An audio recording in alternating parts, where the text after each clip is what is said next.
Hi, I am Dr. Manoranjan. Welcome to my channel Physiology in 5 minutes.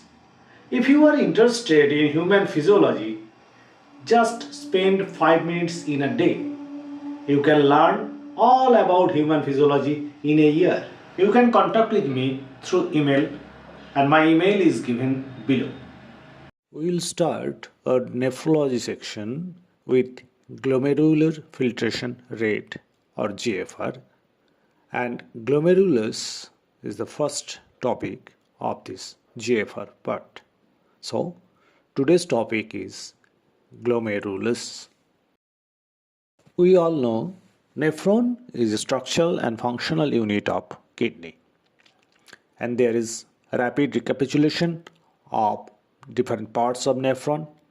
Nephron mainly divided into two parts: renal corpuscles and renal tubules. Again, renal corpuscles divided into glomerulus and Bowman's capsule, and renal tubules into proximal convoluted tubules, loop of Henle, distal convoluted tubules, and collecting duct. In Latin, glomerulus means little ball of yarn. Look at the picture. Glomerulus is a rounded tuft of anastomotic capillaries enclosed within the Bowman's capsule. Bowman's capsule is a bilayer curve-shaped blind beginning of the renal tubules.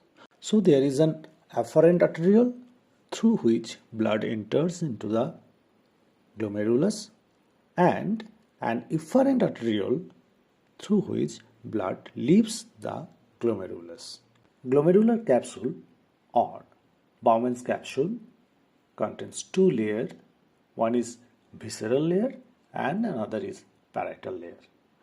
And Bowman's capsule represents the cup-shaped blind beginning of the renal tubule. There are very specialized cells which are present very near to the glomerulus, and they are collectively called as juxtaglomerular apparatus. What are those cells? Juxtaglomerular cells, macula densa, and mesangial cells. This is a picture of juxtaglomerular apparatus in which number 1 is macula densa, number 2 mesangial cells, and number 3 juxtaglomerular cells.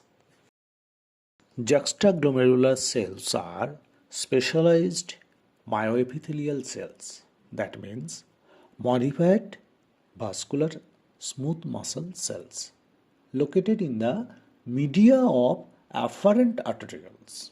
It has well-developed Golgi apparatus, endoplasmic reticulum, abundant mitochondria, and ribosomes, so that it can produce more protein in excess of other cells.